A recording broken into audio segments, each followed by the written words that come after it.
Right, hi everybody, my name is Gerry and this is Photo Chat, a weekly video on Wild Eye where we look at wildlife photography and wildlife photography, travel photography and everything on the fringes in and around that.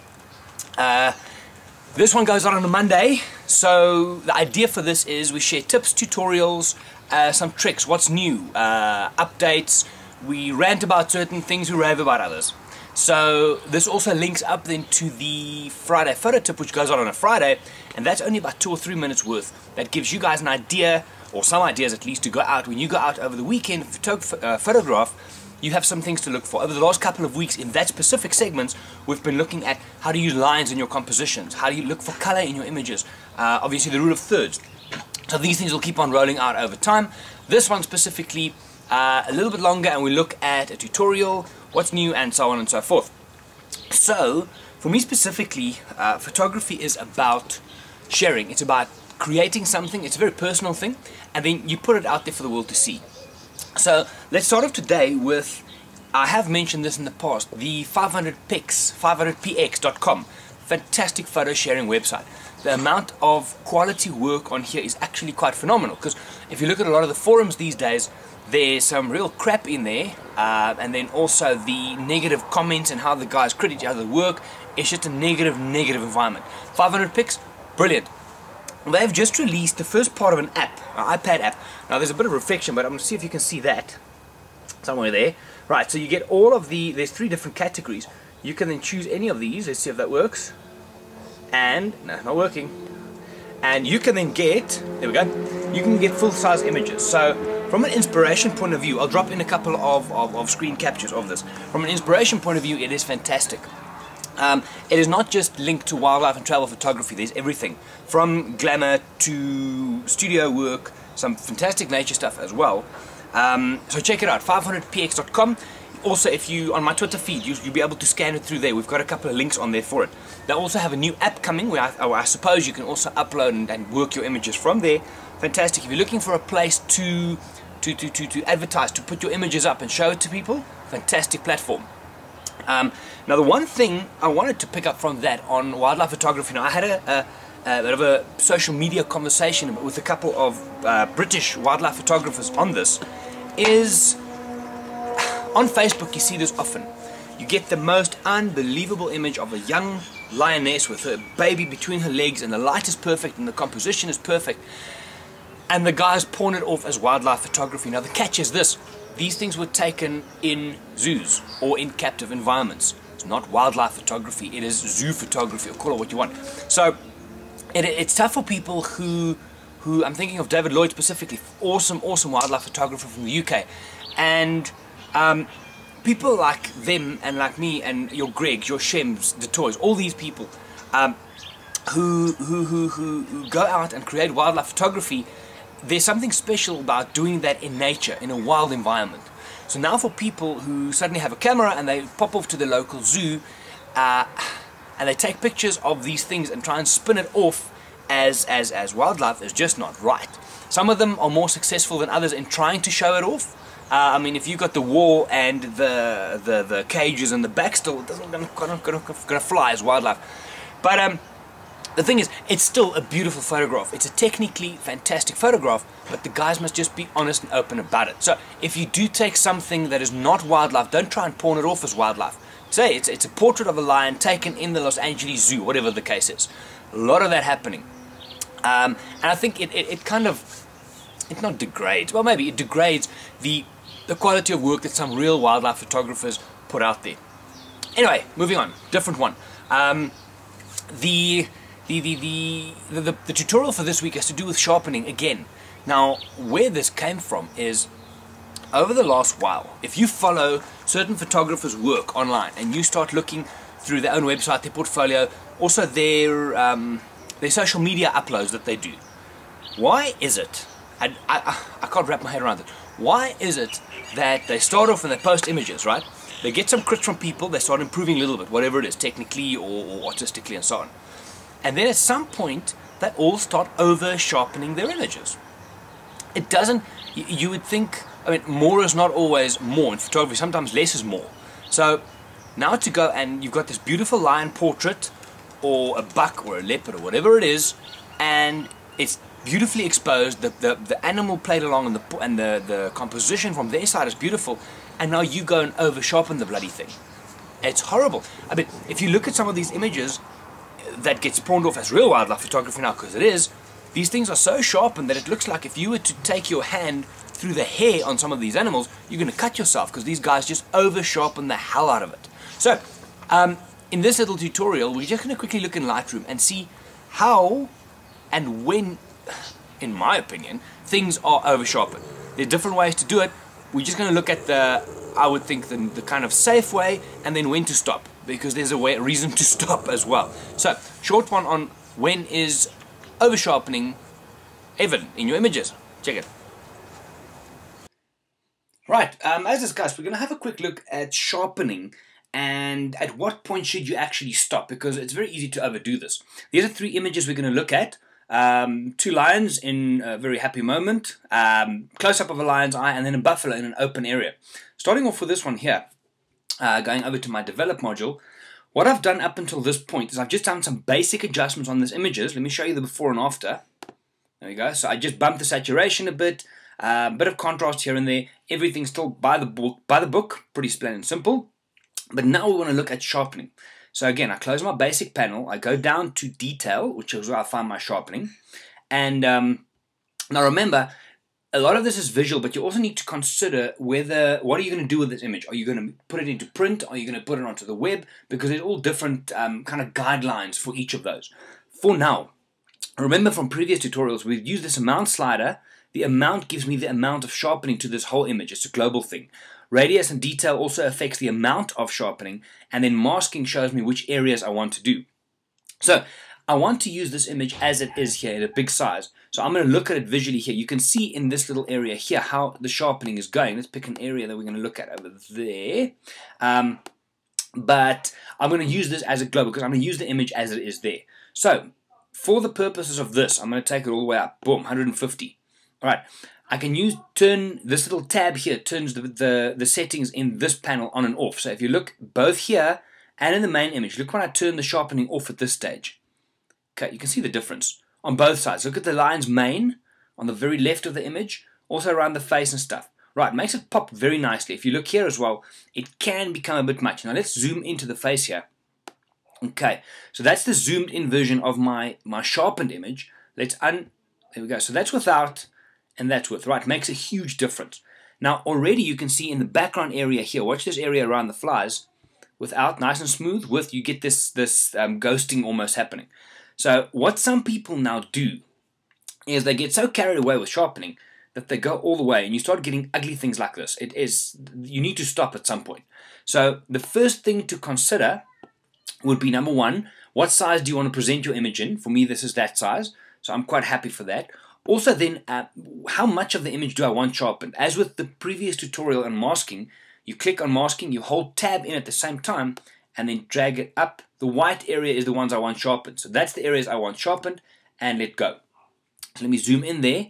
If I now look at, watch the lion's face, if I turn sharpening off here, right, so my background, this area here, stays nice and smooth, and it only makes my image pop on the side here. So for that image, that's how far I would go. I mean, this is quite extreme, but because I'm going to present my image like that, that'll work. All right, let's look at the next one, the lion's eye. Again, I've only done, let me show you before and after. I just lightened it a little bit, and that's pretty much all I've done so far. So again, we're going to look at sharpening. Let's, for example, pump it up all the way again. Okay, let me show you before and after. Have a look at the hair around the eye here. If I turn sharpening off and on, you can see it does a bit of color change as well, something important to keep in mind. All right, that's on. Again, some people might go all the way and do very, very harsh sharpening. Now for me, this almost starts leaning towards too much. It's a personal thing. That's without, that's with. But again, rather err on the side of caution. Let me drop it to about there. And again, you can mask the white areas. This is a difficult one because it's a lot of similar tones. So I want to sharpen pretty much all of that. Just the eye and the little bit in the top corner won't be sharpened. All right. So that, again, you can push it quite far. Again, I'm going extreme now for the purposes of this. But rather play it on the safe side. Over-sharpening is almost worse than not sharp enough. Remember, in camera is where it happens, but you can play with this quite a bit. Next one. Right, in an image like this, where you've got a single subject in an open area, you can get away with a huge amount of sharpening. So I can pump everything here up to the main. If I'm going to present my image like this, that's great. Let me just quickly mask it as well, because I only want the white area sharpened, my buff. There we go. So my background will be nice and soft, my buffalo is sharpened because I'm presenting it at this size. However, watch when I come closer. Okay, the buff looks a bit dodgy. Not too bad. Watch this now. If I take all the sharpening away, that's my original image. Right, now we keep on sharpening. Watch how this image changes. Now suddenly the buffalo starts looking a little bit strange. But remember, I'm not showing my image at that size. I'm showing my image at this size. So if you want to see before and after, there's the sharpened version and the color correction, the little bit of bumping I did. And there's after. So you can see the sharpening on an image like this, where the image, the subject is quite small in the frame. You can get away with a little bit more. Just remember to mask it out so that it pops the area. Again, watch the area that I've masked. That's the area. So on my first one, the whole thing. Second one, only the white area will be sharpened. Let's go back to those. So it's important, guys, to when you're doing your sharpening, to keep in mind what size do you want to show your image at, and also what is the story you want to tell. Because too sharp, it starts getting a bit aggressive. So something like this might get away with it. But yeah, rather stay on the side of caution. Little less in this case is a little more.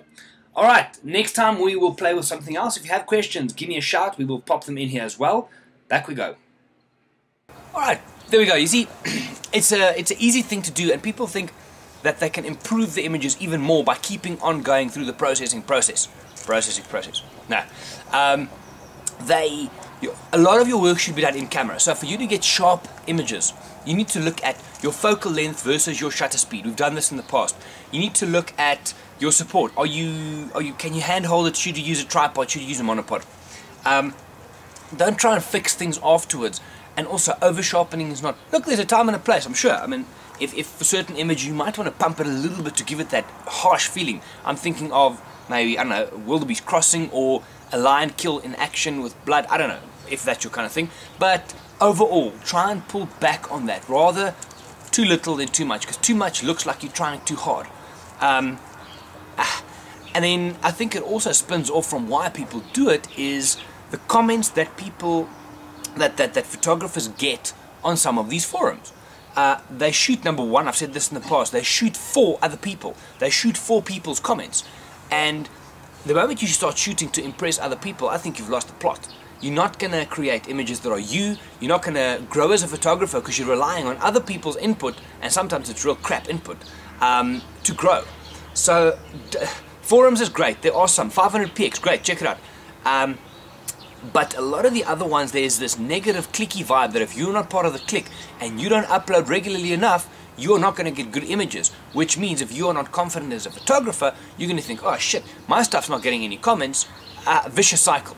And then you're going to start over sharpening images, you're going to start over commenting on other people's stuff, so they start commenting on yours. Look, I don't know if I'm alone in this, but yeah, I don't know, some people must have hours and hours on their hands to go and sit and to tell every second person on the forum, yours needs to be straightened, yours needs to be sharpened, I would have moved this to the left, blah blah blah. It's endless, right? There's a place for that, make no mistake, but don't start shooting for that.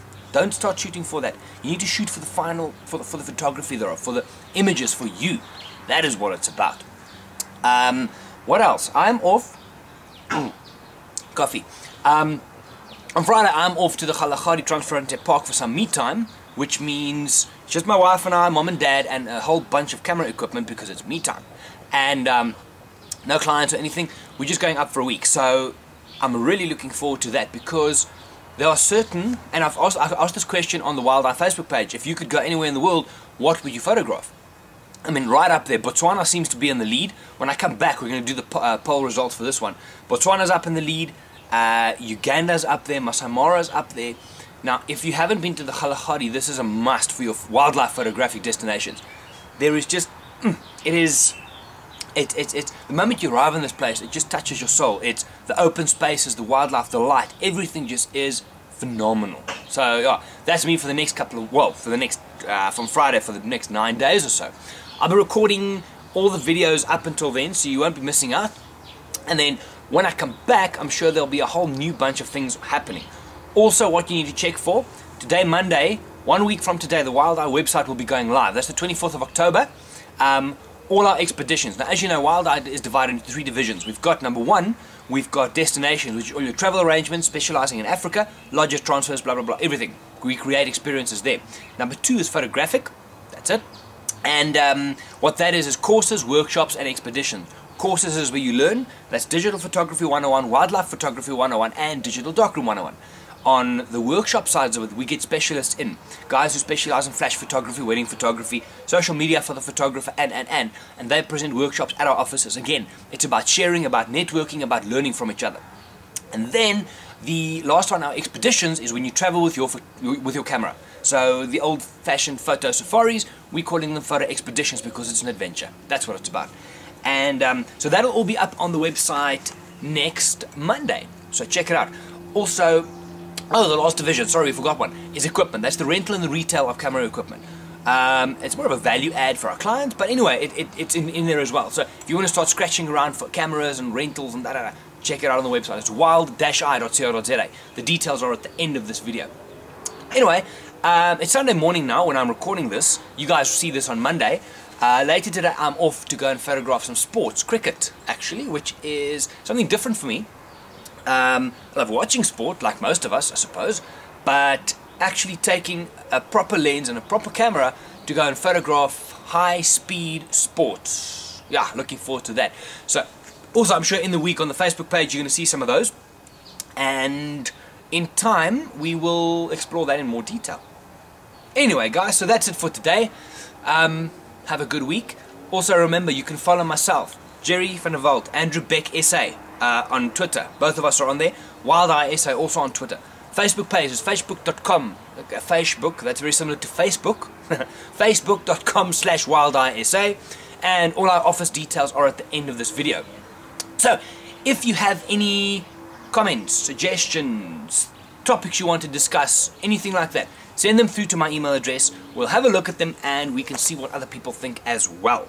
Also, if you do watch the Friday photo tips, this week we spoke about lines, or last week we spoke about lines. So if you want to send any of your images that you use lines with, I'm not going to probably be able to put them in this coming week's video because I'm recording these things up ahead, but they will be up there when I get back. We'll rehash and look at all of those. Anyway, thank you for joining. We will see you all. Well, you'll see me on the video in the week or so. I will see you when I get back. Have a good one. Cheers, guys.